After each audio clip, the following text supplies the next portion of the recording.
So ngayon, ito yung Toyota BB. Tinanggal natin yung buong dashboard. Okay, ito yung Toyota BB na tinanggal yung buong dashboard para mapakita yung anong meron sa evaporator natin. So yung Toyota BB pala converted. So meron tayong mga joints dyan or mga gearboxes papunta dun sa ating power steering. Nasa right hand pa rin yung power steering. Nilagyan ng konting gear axles as gear shafts. Sorry, gearbox and axles. Tapos convert dito. So kita nyo, halos parehas lang, kaso lang meron siyang additional na boxes dyan na may axle papunta dito sa gearbox na to, papunta sa baba. So yun yung power steering nya. So ito naman yung kanyang evaporator. Meron siyang ducting nilagay ko na medyo flat kasi hindi kasya dahil dito sa ating tubular steel or steel. Tapos yan okay na sana. Okay, guys, okay, ito yung evaporator na assembly. Natanggal siya kanina or last time dahil sobra ako ng napuwersahan ko, nag-crack. So nilagyan ko ng lansag epoxy all around dito sa ilalim, ayan, sa loob din. Check natin, meron dyan lansag. Ayan ang lansag yan. So ito pala is resistor block para sa blower motor. Ito yung humihigop ng hangin papunta dun sa evaporator natin. Nasira yung evaporator, kaya ginawan ko ng, bumili ako ng bago. Ayan. So pag pili nyo ng bago, okay guys, hindi lahat na-fit dito sa Toyota BB. Ito is Honda Jazz or Fate 2003. Mas maliit ng konti pero okay na to. Eagle lang brand, Eagle. Pagpasok nyo, meron to siyang o-ring sa loob. Kailangan nyo i-replace yung o-ring. Ito yung sa evaporator. Ang tawag ito, sa evaporator holes or hose dito sa loob. Meron siyang o-ring. Ito is expander valve. So expander valve, meron siyang sa loob, butas. Ito yung low side, yung malaking butas, at high side yung malaki, maliit. So lagyan, paki-replace din ng o-rings doon sa ating sasakyan. Papakita ko ano yun. So pagpasok nito dito, dapat ganito yan siya. Oops, may wire dito. Ito yung thermostat or sensor niya. Dapat dito siya nilalagay, no? Yan. Tapos nilagyan ko lang ng mga foam dito sa sides, pati na rin dito sa ating looban para hindi siya maalog-alog kung nag-ooperate ng sasakyan. Okay, ang problema ko lang is yung sa ilalim, kailangan ko din ng foam yan dahil di halata, no, pero doon may malit na butas dyan, no? Kailangan ko ng foam dyan. Yan, okay. So Eagle lang brand, Eagle, parehas yan, hindi naman ganun komplikadong evaporator, basta high quality lang siya. Galing to sa Reliance air conditioning supply. So dapat pag ganun yan sa ating sasakyan, okay? Kasi converted siya, naipit talaga. Papakita sa inyo mamaya bakit siya ipit na ipit. Tapos dito sa ating exhaust side, gumawa ako ng ng tawag dito, ducting, 60mm ducting. So bumili din ako ng clamps mamaya para sa ating mga hose. Kasi ito kasi wala to last time nilagay lang dun parang siniksik, tapos may cracks dito sa kilid, sa sides nya. Hindi efficient ang pagbuga ng malamig na hangin. Sayang naman, mawawala lang sa dashboard. Kaya ito, mas maganda to. Polycarbonate, tapos nilagyan ko ng mga clips para matanggal agad. Dito din nalagyan ko ng clamp, steel clamp. So hopefully maganda ating progress dito ngayon. Okay? So ayan guys, ito sensor, kakabit natin mamaya.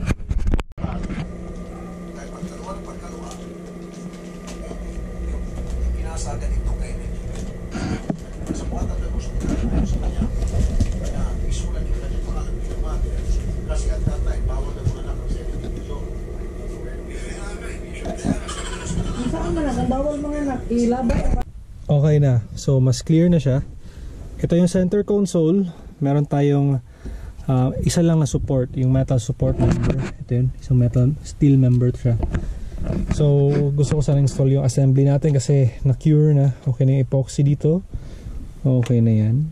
Dito din medyo okay, pinainit ko pero I think hindi pa to complete. So gagawin ko is simple lang. Tatanggalin ko muna itong mga harness natin, cable harness, nylon cable ties, para matanggal natin tong steel member kasi hindi to siya mapapasok unless nakatanggal to. Kaya reminder lang pala, no, na modify kasi ang Toyota BB from right hand to left hand, kaya yung steering column niya dito, okay, meron papatakbo dyan sa baba. Ito ano yan siya, gearbox 1:1. Ito yung input, ito yung output shaft. Pataas naman, meron naman dito isa. Ito. Nataba. Ayan. Input tapos yung output pababa. Papunta sa kanyang power steering or yung assembly sa baba. Yung part niyan, power steering column or what. I'll turn right or clockwise, turn left, counterclockwise. Ayan. 1:1 yan. Kaya hindi siya pinutol. Medyo safe, medyo lang. Hindi naman nasisira to, ano? Hindi naman kailangan i-lubricate. May konting grease lang dapat kailangan i-grease, pero okay naman yan. So tatanggalin yung center console, pati yung mga wires dito bubunutin lang kasi i-relocate natin to. Ito kasi tatanggalin ko tong center, itong transmission module, control module, off yung sasakyan, tatanggalin ko lang. Ayan. So pag natanggal na yan, lagay yun sa taas kasi ayaw nyo nasa gabal. Okay, tapos remind lang, dapat tatanggalin yung battery kung mag-install kayo, pero okay naman as long as alam nyo ginagawa nyo, kasi hindi na ako nagme-mess around masyado ng wires. Siguro tatanggalin ko lang ano yung ating hood, tapos number 13 para tanggalin yung positive ano ng battery, pero kailangan kasi ng power especially sa lights. So ito yung kanyang caution dito, papatong dito yung ating assembly, and then ito is yung weep hole or drain hole, drain plug, what do you call this one. Ayan lang. So nandyan lang yan, dapat isushoot natin yung mamaya, but ayun, tatanggalin muna natin to. Yan ang pinaka-importanting part ngayon. I think number 14, medyo malaki yung 14. Number, wala akong 12. 14, dapat number 12 kasi tatanggalin na to sila. Yan, 1, 2, 3 bolts, tapos tanggal na to. Okay, yan lang. Ito yung ECM, nakasabit lang. Dapat magre-resto siya dito, pero later makikita nyo. So ayan guys, tatanggalin ko muna to, then papasok natin. Okay, ito yung evaporator with the blower motor. Okay, hi guys, so wala tayong wrench, socket na lang kasi I think pinahiram ko sa ibang ano yun, tao yung socket or what, wrench. Number 12. Pa reverse naman tayo, parang mahirap ka mahirap ka kasi one-handed operation. Yun lang. Tapos hand release lang, hand tighten. Kaya hand lang yung kaya nyo. Dito naman sa baba,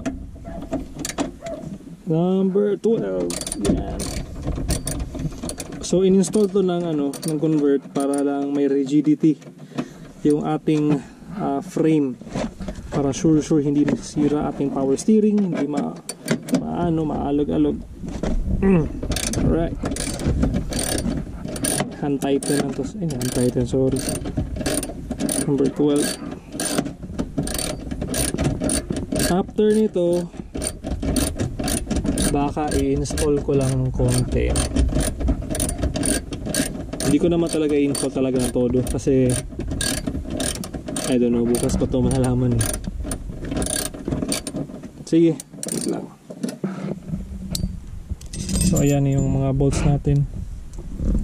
Dapat organize to kasi mahirap pag mawala. Ito yung baba, lagay ko dito baba, yung middle, at yung pantaas. Nut lang kasi yung pantaas, pero may bolt yan sa likod. Ay wala, naka-weld na, so nut na yung taas. So alog-alog. Oops, ingat sa wires ha. Ingat sa wires. Kasi mahirap yan. Color code yan sila. Okay, dapat lagi ko na electrical tape yan kasi baka mag-short yan. Ayan, kuha na. So pag install ito, dapat ang ECU paakyat. Pwede naman hindi. Pero mas maganda kung paakyat. Tatanggalin ko lang muna yung ECU. Hinay-hinay lang. Cable tie naman.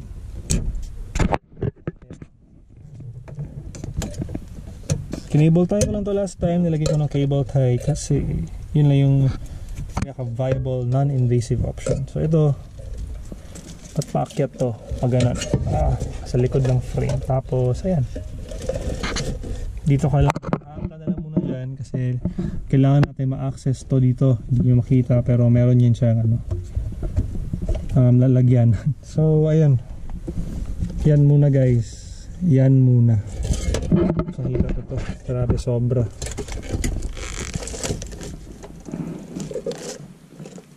Ayan.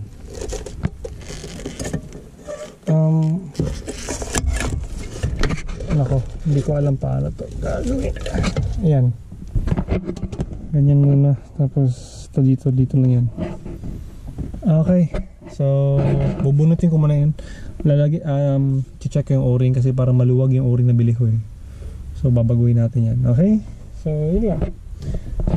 Hanapin ko yung old o-ring, tatanggalin ko yung masking tape, and then nilubricate natin. Tapos dito rin same sa ating butas dyan, no? May butas kasi ito. Yun ang gagawin natin. And then let's see. Okay? Okay guys, so gagamitin nyo na oil is itong R134A NDS oil number 8. Okay? Ito yung oil na kailangan nyo. Okay, ito is mga 125 pesos bili ko nito. So gawa kayo ng maliit na bowl. Ito yung cap lang niya. Tapos inuoil nyo yung o-ring. Ayan. Lagyan ng oil kasi para hindi mahirapan ipasok. Alam na. Ayan. Pati yung yung metal parts, lagyan ng oil. Okay? Ganito. May oil tayo. Excuse.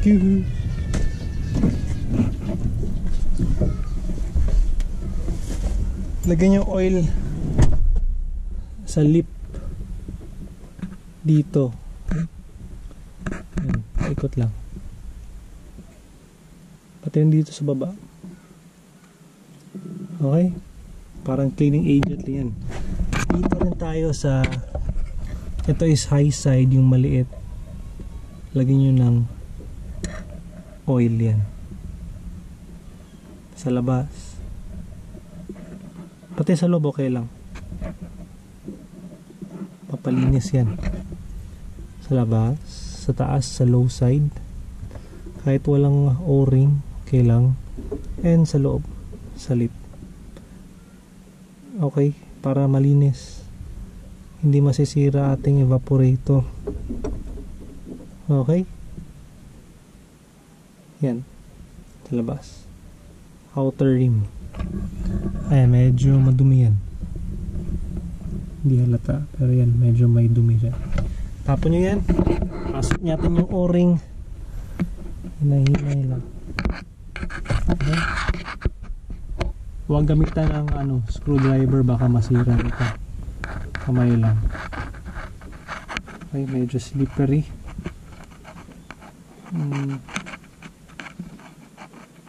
Ay, dalawang kamay ito.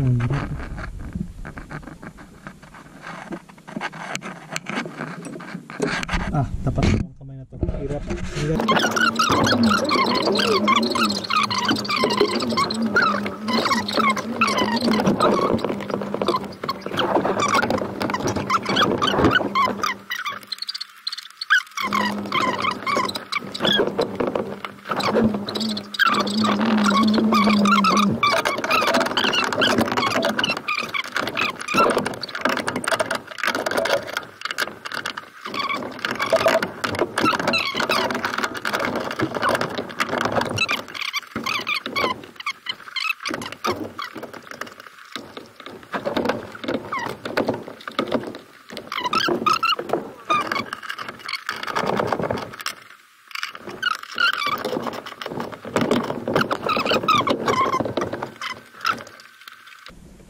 ng cable tie dito.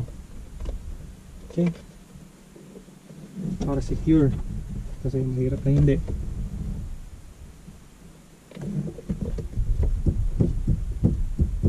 Yan, okay. Yung sikreto, cable tie. Okay, then we're good.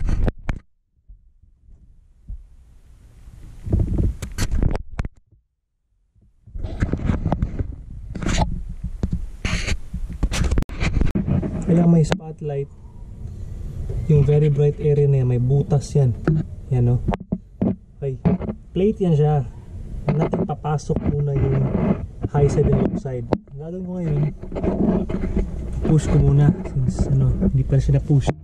Push ko to kasi dapat naka-align to eh. So, push ko tong low side.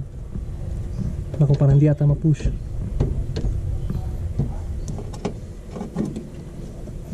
Check ko lang ha.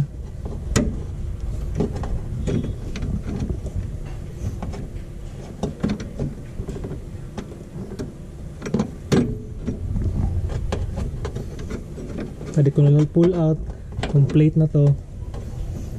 Oops, nako. Dahan-dahan lang. Yan. Pupush natin yan dun sa high side. Kaso parang hindi naka-align eh. Hirap i-push.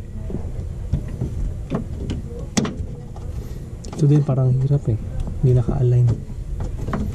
I-align lang natin.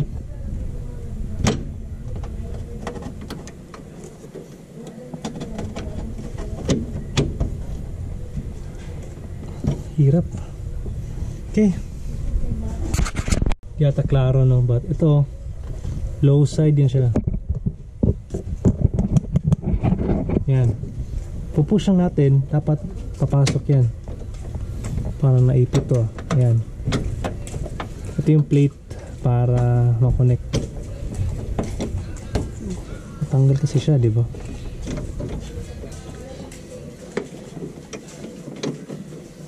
Yan, hirap na ito.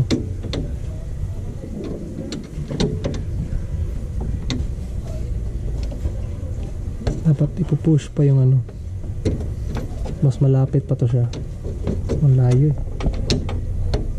Sira yung tubo natin. Okay guys, so may problema tayo no, kasi itong evaporator ng assembly, itong plastic na to, ito siya, hindi yan siya properly aligned kasi wala siyang bolts and nuts para i-connect. So kayo pa maglalagay ng zip tie dito, tapos dapat sakto siya, kasi pag hindi nyo ma-align yung, hindi papasok yung tubo sa likod, yung tubo ng low side and high side, and lahat ng puwersa pupunta sa plate, hindi yan pwede. Dapat seemingly fitting siya. Ito may kulang to eh, kulang to na harness dito para sure ako. Tapos dito sa baba wala naman ako nakitang iba, pero gusto ko lagyan para sure. Okay, so far wala naman ako nakikitang iba dito except tong harness, of course. Kasi kung alog to, dapat hindi masa-stress yung ating mga linya sa high side and low side as well. So yan, dapat i-feel nyo na sa likod na makifit yan siya. Okay, yun lang. Fit natin sa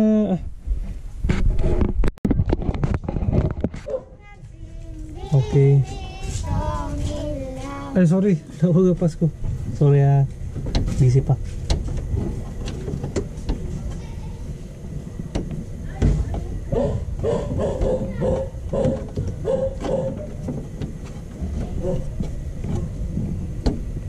Pero ano, play.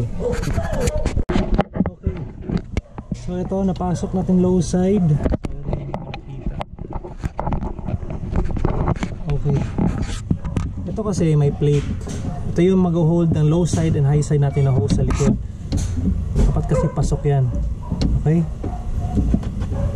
hindi yan pasok, ako may problema kayo, kasi dapat pasok yan, hindi ganun ka-stress dapat. Okay, high side okay, yung low side medyo hindi pasok, so kailangan iswak yan sa loob. Pag ganun yan, hindi ata align maayos. Pwede kasi palog-alog sa loob. Sisirain natin ang alugin, ha?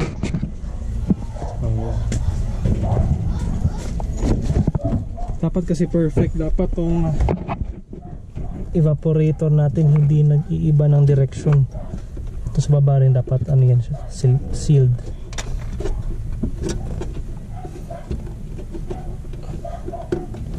Yan.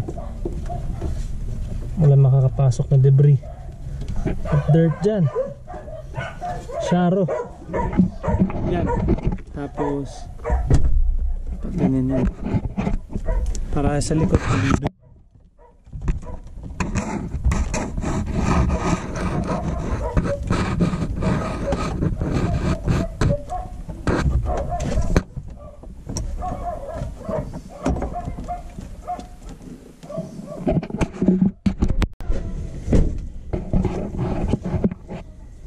Ayan.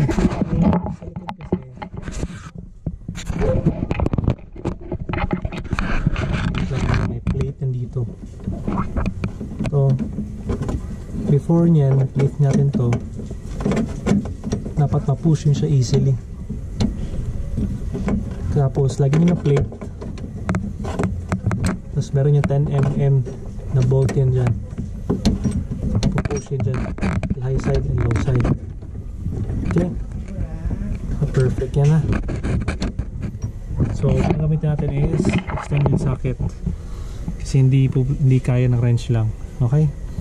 So, gagamitin muna kamay ko. Tapos, yung positioning yan dapat pag ganito. Ayan o. Okay? Yun lang. Okay na.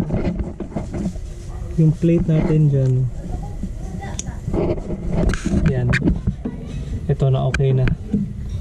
Kasi pag pull out mo na ito ng low side, hindi na siya natatanggal pati yung high side.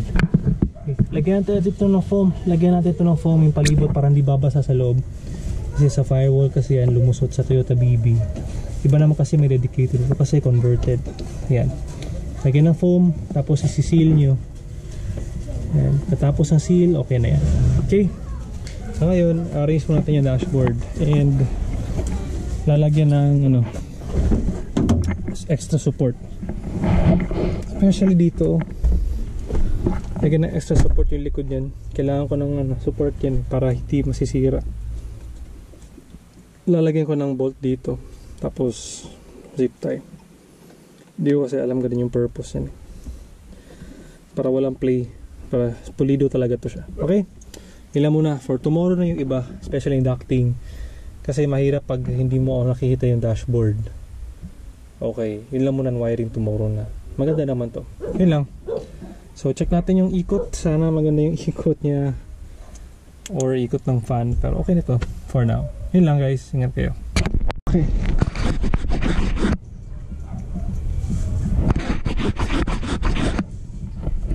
Okay guys, na-seal na natin no yung dito, yung high side and low side. So napunta na natin or na-connect na dun sa evaporator. So ang gagawin na lang natin is i-harness to. Tapos check natin yung loob. Ayan, okay na yan. So next, kakabit natin yung low side natin ng gauge manifold. Itong blue doon sa L low side. Itong blue na yan. Tapos kakabit natin itong high side, yung red, dito sa ilalim ng ating intake. Ayan, may H yan dyan. Yan, H. Para saan to? Kailangan natin i-vacuum yung ating system dahil while working on it, may moisture tayong naiwan or yung ambient air moisture dapat matanggal para effective yung ating refrigerant, hindi siya spoil ng ating hangin. So kailangan natin connect yung yellow dito sa vacuum pump kasi pag naka-open tong valve sa to, i-connect yung vacuum pump dito sa high side and low side, pupulin nyo yung or kukunin nyo yung moisture. So gagawin natin yan for about 1 hour and 30 minutes or more. Tapos ayun, hindi alam paano to gamitin, just make sure yung needle yung bababa. Okay, bababa yan, negative. And then after 1 or 30 minutes, i-hold natin yan and make sure na walang leak. And dapat malinis natin gauge manifold. Meron tayong Teflon dyan para iwas leak. Pati yung hose maganda. And yung ating mga fittings okay. So ayan, gagawin natin yan, okay? Pa-vacuum tayo. Tapos ito yung vacuum pump.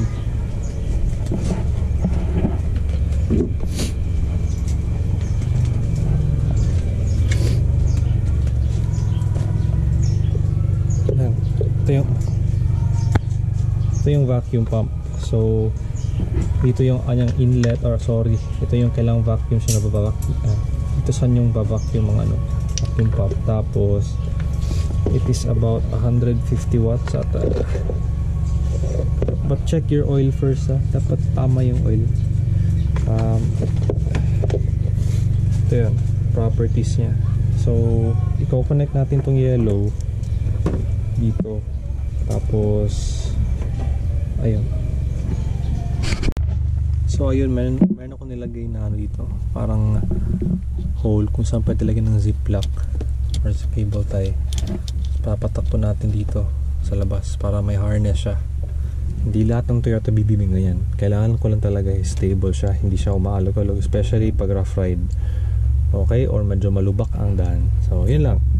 The rest, meron naman siyang harness dito, dito, pero kailangan ko ng isa pang point para hindi siya umaalog-alog dito, okay, para secure talaga ating tong assembly na to, okay. So yun lang before natin proceed para wala tayong hassle, okay. Yun lang, secured na. And make sure pala yung cable dito, ayan, no? Dapat hindi siya nasa-stress, hindi siya nakapasok, hindi siya nakapalikod ng hindi siya dito sa may hose banda para hindi mas-stress. Nilagay ko yung kayong pressure dito sa ating steel plate na connect sa frame ng sasakyan. And later on lalagyan ako ng ng support member dito, string papunta sa taas dito sa pipe. Kaso gusto ko nalagyan ng ducting dito, konting maliit na ducting para lang may filter tayo para long term. Yung kasi sa mga Toyota BB hindi lahat na-accommodate kasi yung nga may conversion, tapos medyo mahirap i-fit lahat. So gagawin ko tong challenge para lang mapaayos to. So okay na tayo. Let's just turn this one off muna. Yan, pa-off position. Saksak natin sa ating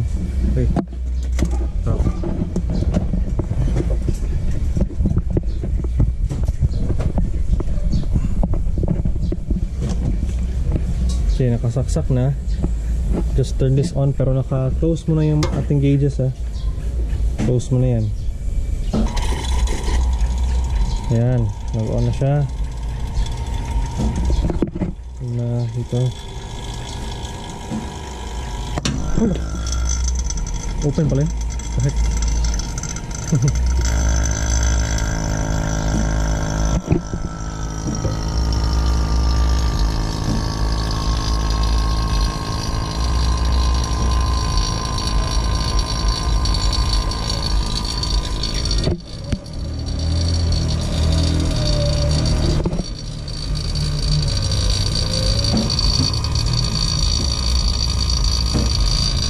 15 minutes.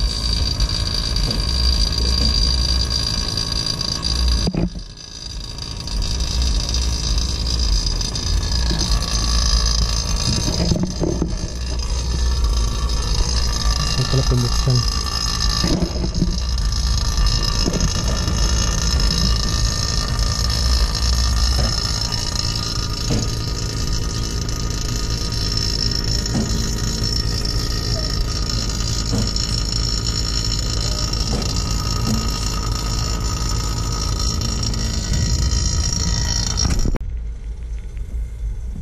Ayan, naka-timer tayo.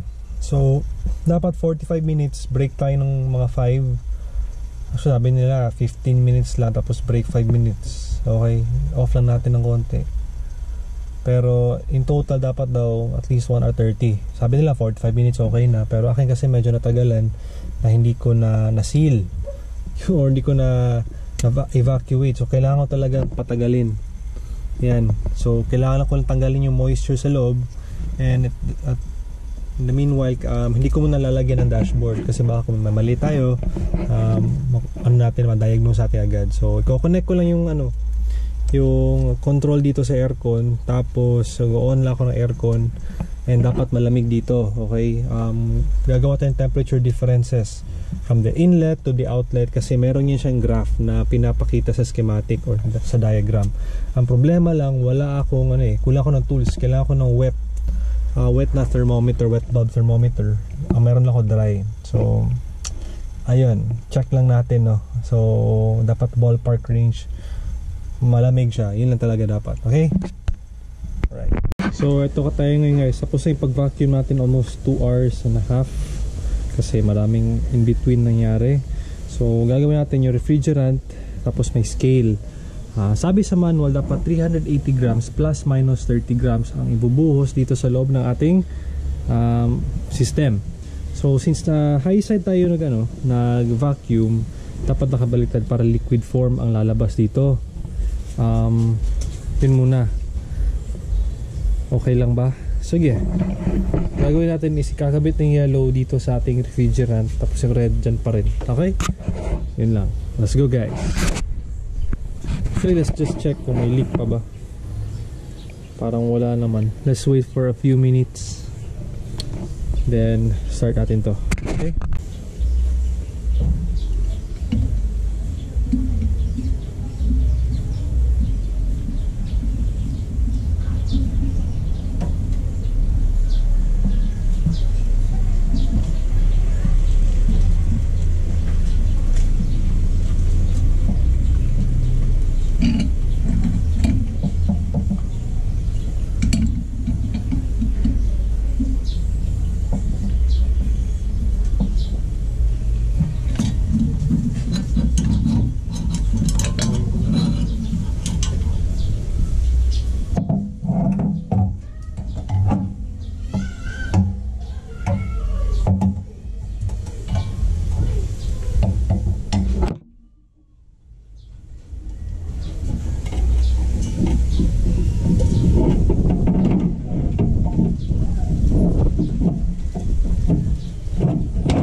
So ayan, open natin yung valve. So gagawin natin, magpo-purge tayo. Okay? Open natin to. Yan. Yan. Kitams? Sige. On natin tong scale, dapat 380 grams. Papasok natin sa low side. I-open ko yung low side, konti-konti.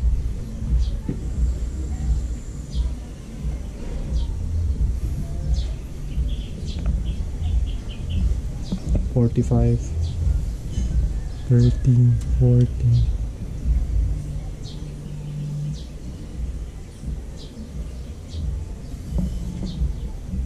Okay, 100 grams.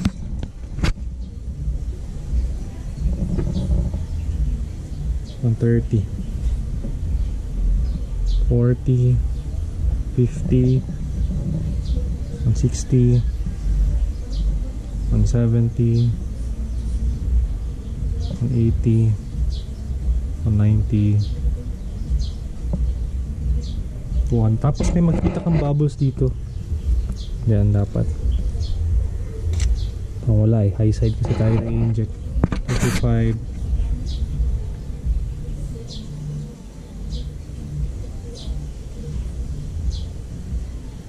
Dapat by 400 stop tayo, okay?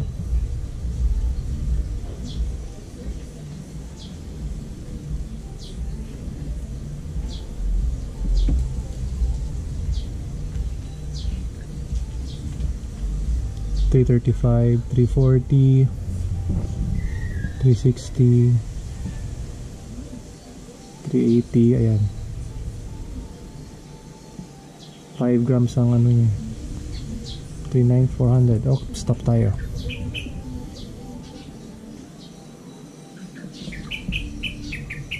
Tinulan ng konti. Lagyan natin 400.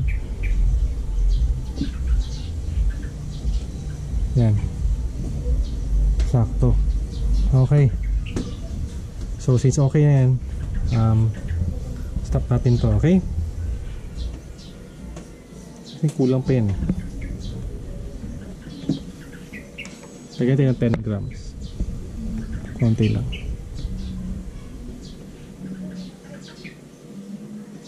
Okay, pwede na to. Isak na natin, tapos check natin to. Okay. Saan yung wrench natin? Ito. Chibi! Alright, so here on na yung nasakyan. Doors open or windows open.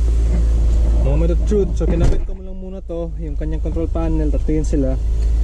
Actually dalawa lang kailangan nyo, AC and yung fan. Medyo mabaho. Okay muna natin. Ito yung ducts niya, nilagyan ko na ng ano, nasimulang ducts yan.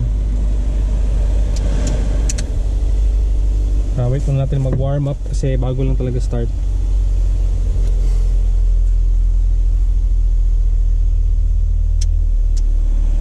Okay na, go.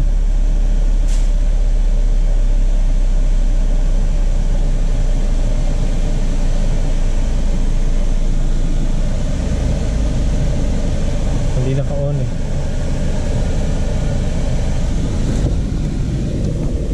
Hindi naka-on yung compressor. Ayos, out, see. Ayun, hindi nakasaksak.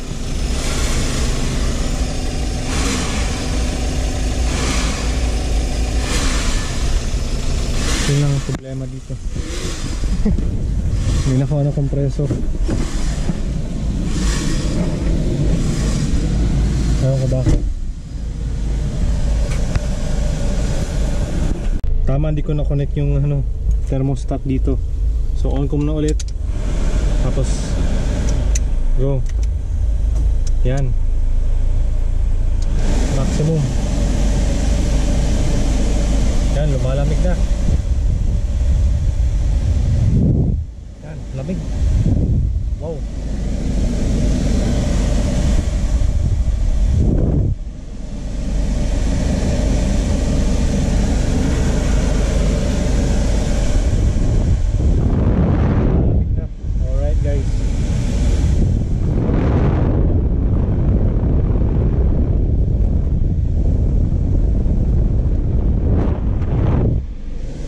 Lumalamig pero check pa natin yan.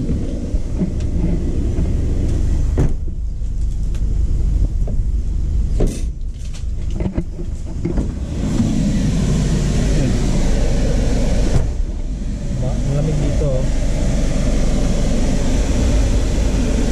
Buo yung lamig, hindi yung ayun, try lang.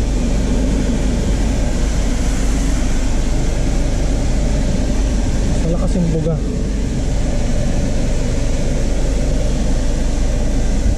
Dapat 2,000 RPM. So 1,500.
far nagko-condense naman, lumalamig. So ito yung reading niya, pero walang high side. Malamig naman so far.